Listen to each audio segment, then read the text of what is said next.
What is up, everybody? This is Voth, and welcome to episode 1 of my Warhammer Mark of Chaos Let's Play. Now, in many ways, I consider this game to be sort of a predecessor to Warhammer Total War. This game plays very similar to Total War games, except for the fact that it has all the Warhammer lore and magic and stuff like that infused into it. So let's go ahead and get into it, and I'll show you what I mean. I'm going to play the single player campaign, and I have chosen to play the Hordes of Chaos because they're very barbaric and aggressive, and I like their play style. The Empire wears purple pajamas to war. They're just not intimidating, so I don't want to play them. So let's go ahead and get on with the Hordes of Chaos, the Will of the Gods, Chapter 1. I'm going to go ahead and let the intro video play for this. It's about 4 minutes long if you want to skip it. So here I go.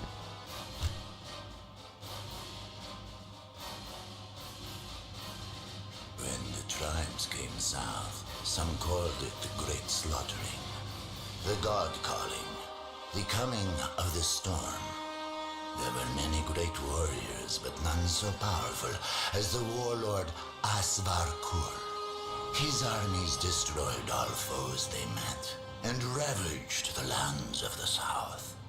But Kur fell at the walls of the city called Kislev, and his allies were scattered. It seemed as if the men of the south had triumphed against the gods of the north, though few believed that a man such as Asvar Kur could be truly killed. Amongst the scattered survivors of Kur's followers, one was to rise to prominence and take up the banner of conquest once held by his former master, a Kurgan of the Kazakh tribe. This man was a bloodthirsty warrior who sought the favor of the gods and harbored dreams of immortality. His exploits would set aflame the lands of the weakling empire. The tale of his life, living long in the legends of the north and the nightmares of the south. His name was Thorgar the Blooded One.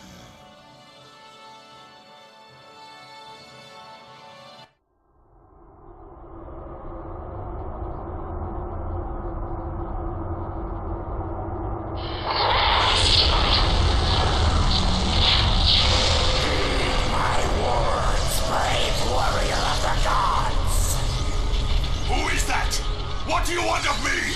I am the herald of the gods. Keep my word, Thorgar of the Kazakhs. You have mighty deeds to perform, and great glory to win.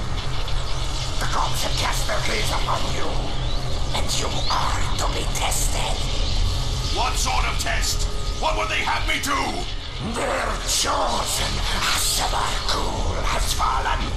Another can take his place and stand before the gods as their highest champion. A man strong enough to overcome all foes, with an army large enough to conquer nations, might inherit the mantle that Kur once wore. How am I to assemble an army? I cannot conjure warriors from thin air! What is the test, foolish mortal? Prove your worth, conquer, and despoil for the glory of the gods, and the ultimate reward can be yours. Your kinsmen and allies are all around you.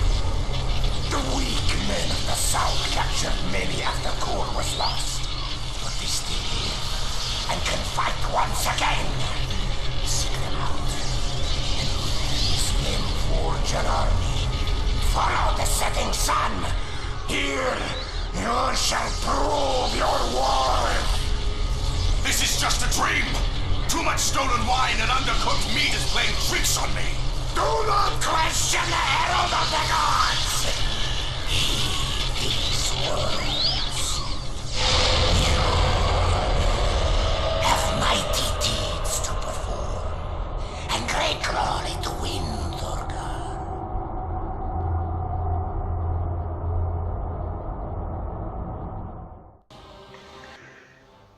Alright, that was interesting. Apparently drinking wine and undercooked meat can make you see purple balls of rage. That's interesting. I want some of whatever he was drinking. Vengeful Empire regiments patrol the area, but they are merely soldiers, little match for a favored champion of chaos. Let's get into it. There's another one of those chaos scum. There's only one of them. This'll be easy. Chaos scum. It's funny, I can remember as a child when I was first learning about, the sort of Warhammer lore stuff. I thought it was Chaos for the longest time. I was like, the Chaos, that just doesn't sound cool. Bam! Boy, that ruined their day. I think I killed one of them. Sweet. Alright. Now here, let's look at this. The reason I chose the Chaos. Big awesome guy with axe, or little guy with yellow and purple pajama pants. They look like a jester, not a warrior. I think he's completely shattered, so he's just going to, he just fled off the map. Now, in this game, the main difference, or, there's several main differences, but a large difference between this game and the Total War series is going to be the way generals or heroes work. As you can see, this guy is solo, and he covers the general role. He buffs up the army, but they also have multiple roles that they fill. And you could also have more than one in an army, which is different from Total War, where you get one general. At least the newer Total Wars. You could have multiple generals in the older versions. But in here we have 3 trees that function a lot like the trees in the Total War series, except in this tree you have the combat. This affects this guy's prowess as an individual on the battlefield. I'm going to put a point in that Axe of Doom that you saw me throw because I think that's a pretty awesome skill. Then they have the ability to duel. If one hero gets within a certain proximity to another hero, they can challenge them to a duel, which is really interesting for, like, if you win the duel, the other army usually breaks, I think. It's been a while since I played. It's an interesting thing. It's like they create a ring on the battlefield and the 2 of them battle, and 2 of them duel to the death, and it's sort of like an honor duel.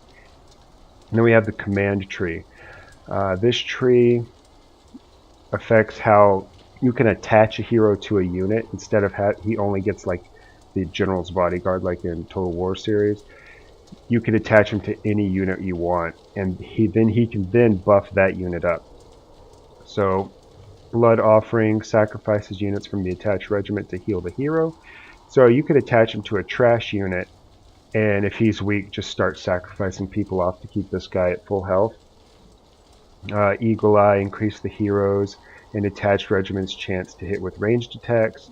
This guy isn't ranged, so if you stuck him in a ranged unit, missile unit, he would help it do better. I'm not going to go over all the skills. I'll look at them as I level up and discuss them. But let's get onto it. Have to remember these controls. I'm so used to the controls in Attila. The controls in Attila are just so fine-tuned now at this point that even going back to Rome 2 feels clunky. I love the way you can draw your waypoint. I miss it already. Did I spin that point? Yeah, I did. So if you've ever played like Shogun 1, this little section with all these buttons will look very familiar. Shogun 1, I think Medieval 1 and Rome 1 looked like that as well. It's been a while.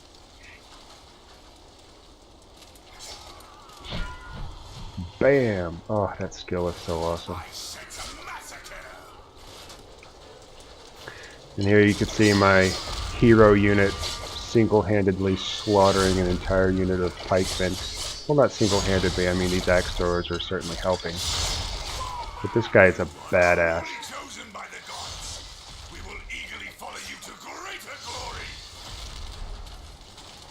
chosen by the gods.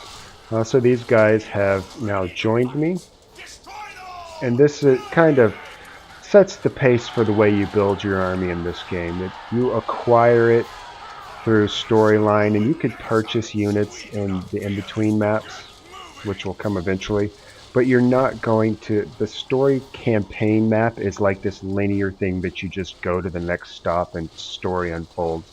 It's not like Total War in the sense that, you know, you develop a country. You're just an army in this game, which is probably why it didn't do as well as Total War. Total War has the whole sandbox feel that gives it tons of replayability. Blood for the blood god. Alright, and in Warhammer, just like in Total War, flanking is definitely a thing. So I'm going to get a rear charge on this guy with my hero. In the tabletop version of the game, you get to roll saves. So when somebody attacks and they get a successful attack on you, you then get to roll a save to see if you blocked it.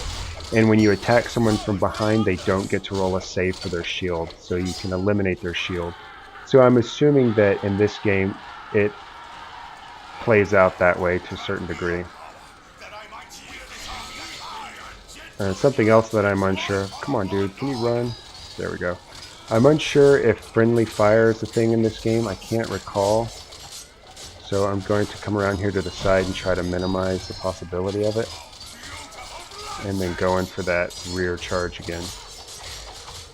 Because see, these axes, when they throw them, they seem to just be calculating if they hit, not necessarily taking into account the whole friendly fire aspect that they're in. Certainly in Attila and was there in Rome. Bam, just look at them slaughtering them.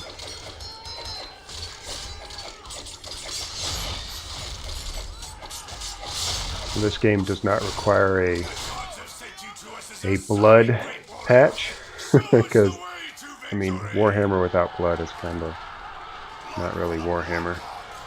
Alright, now I'm going to attach him to this unit. You see right there, he just became a part of this unit. Because this unit is a Marauder unit, they're actual melee guys, whereas this is a missile unit. So because he's a melee guy, he'll be able to boost this unit up and fight with him, as opposed to just standing there while the rest of them throw axes. I'm not really sure where to go next. Oh, not there.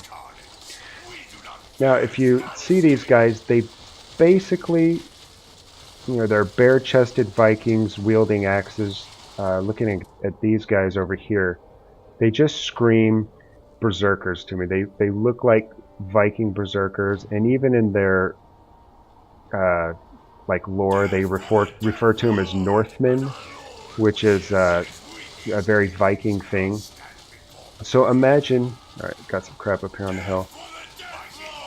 Imagine if you were a good God-fearing Christian living in the British Isles, and these barbarians attacked you and carried off your women and your people and enslaved them and did all this stuff.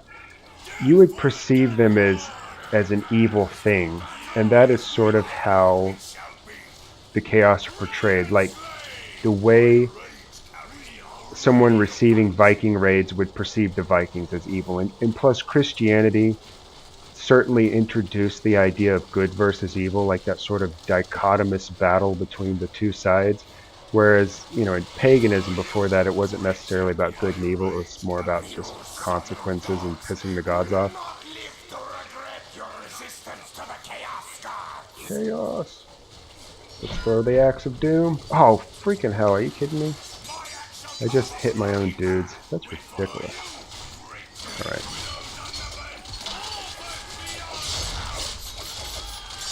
I can't control that guy, he's not mine yet, I guess. See, he's doing some kind of magic there. I mean, if you look at this guy, it looks like he has a head on his... That is freaking creepy. Okay, he's got a head on his back, tentacles coming out of his ass. He looks like an hentai gone wrong. I suppose this is a good time to discuss sort of the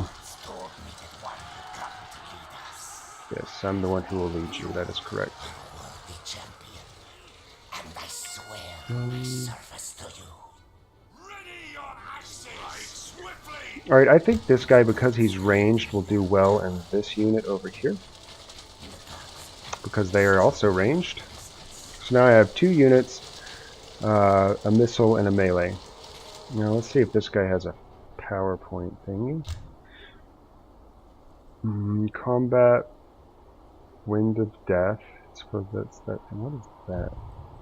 Steel Soul. Drains health from up to 5 targets with 30% chance to hit. The amount of health that is inflicted will heal or resurrect attached regiment units. It's freaking ridiculous. Which one is that? Soul Steel. Steel Soul. I'm so dyslexic sometimes. I think I'm going to go for that. That just sounds ridiculous. Okay. But like I was saying, now seems kind of like a good idea, a good time to discuss sort of the lore of the Warhammer world. There's this thing called chaos. It's basically like this pure, unadulterated magic realm. It's like there's an alternate universe that's filled full of chaos. And chaos is sort of like, imagine if you took PCP,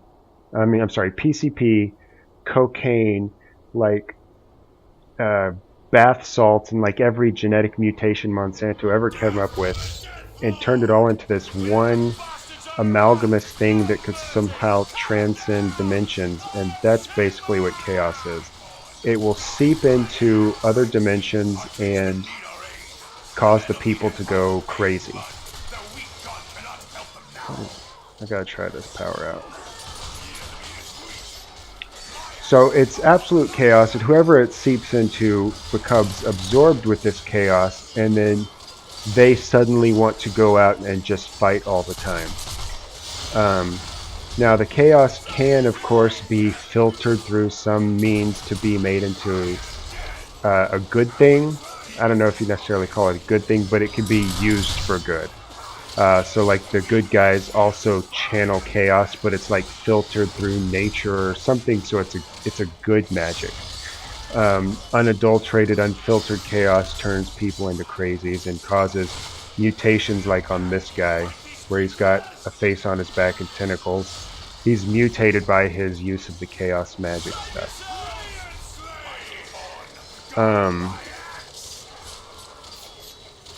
And from a game designer's perspective, chaos is sort of a storyline mechanic that allows you to perpetuate war. You always have a reason to fight because there's always chaos seeping through into this realm. So it's just an easy way to keep the fight going and going and going.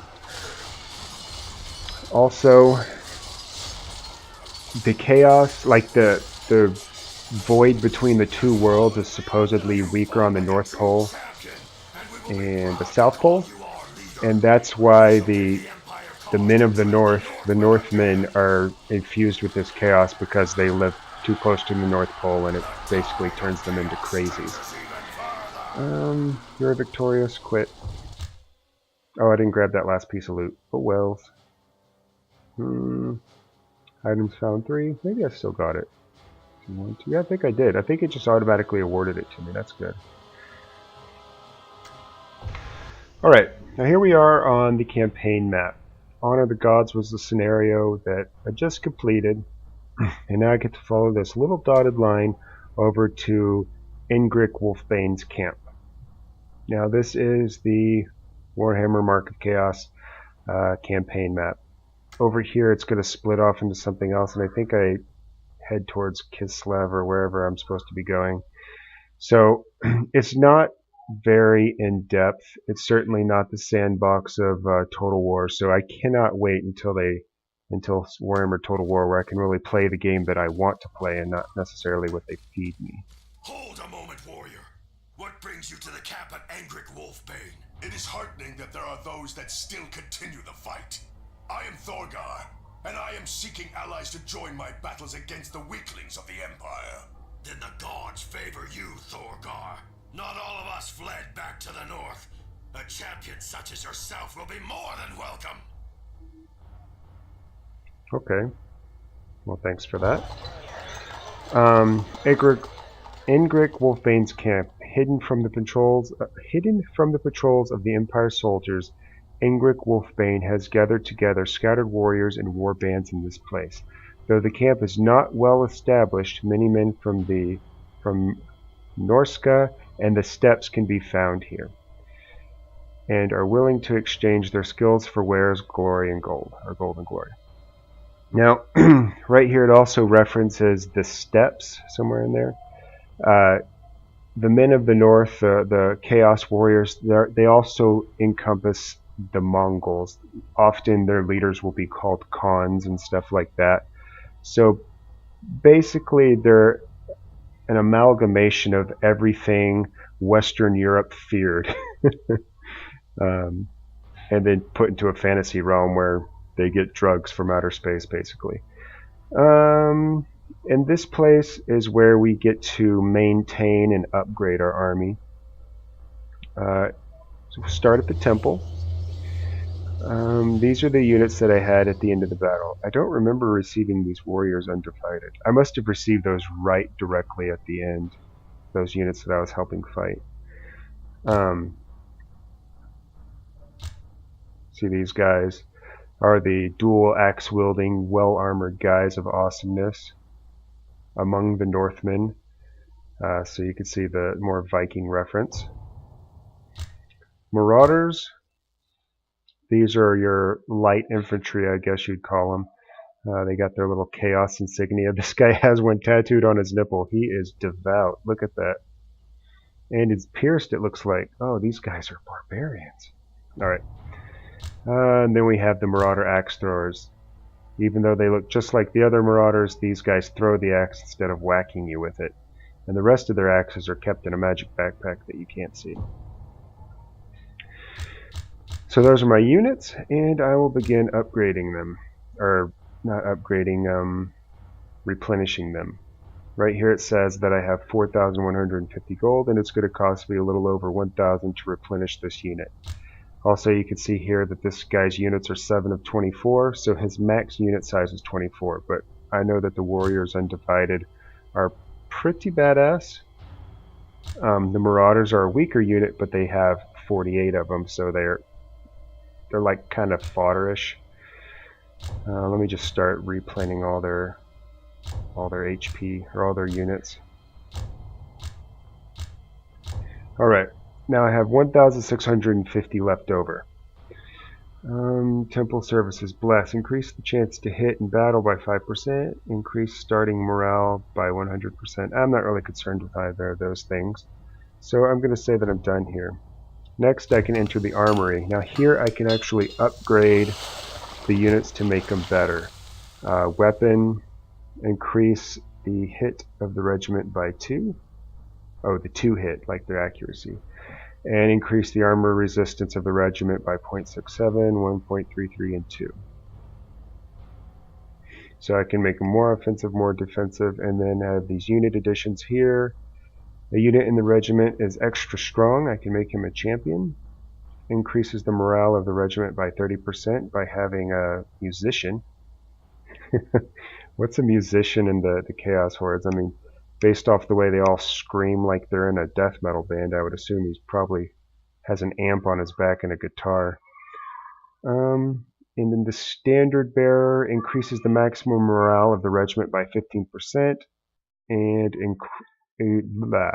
enables the regiment to equip with magic banners. And then Siege Equipment, Gunpowder Keg, causes major damage to a castle wall. Ladder is a ladder. And then this would be the magic banner that I could get. Minus 20% morale losses. Alright. These Warriors Undivided, I think, are going to be my wrecking machines. Is there some place that I could see their stats? What is this? Attack speed? Morale? Chance to hit? Damage 1. Alright, these guys... Alright, the Warriors Undivided have a much better chance to hit than the Marauders, but they have the same damage. Increases chance to hit of the regiment by a lot, so maybe that'd be better on the Marauders. It doesn't cost that much to do anyways. Yeah, it's not that expensive. Look at me just increasing everyone's to hit. I'm such an aggressive player. Defense can come later. Alright, I've got 300 gold left. How much does this cost? 800? Jesus Christ. Alright, now I'm going to put an armor upgrade on the Warriors Undivided since they have so few units. And we're done there. This is where obviously I pick up new units. I've got 4 really strong units. I'm not going to worry about it, mainly because I'm broke. And then this is the Alchemist, where you can buy and sell like magic items. I have the Steel Thread Cloak, +1 armor, +3 magic resistance. The Enchanted Armor, +1 armor. And then like potions and stuff, which are all situational. I mean, as the situations come up, I'll consider buying them. But for now, we are done with all that. Now I'm going to go to... Actually, I think I'm going to wrap it up here, and next episode we're going to come down here to the first sacrifice and see what that is. If you guys have any questions, leave them in the comments. I'll fill it in or cover it better and more in depth in the next episode. I'm certainly sort of out of my element here. I know Total War much better. I know history much better than I know anything about Warhammer. But I do know enough that if you ask the right question, I'll probably be able to answer it better than I would think of it on my own. And also, if you're interested in seeing more of this stuff and you haven't already, please subscribe. I'll be putting out more Warhammer videos, getting ready for Warhammer Total War. And that's it. I'm done rambling. See you on the next episode.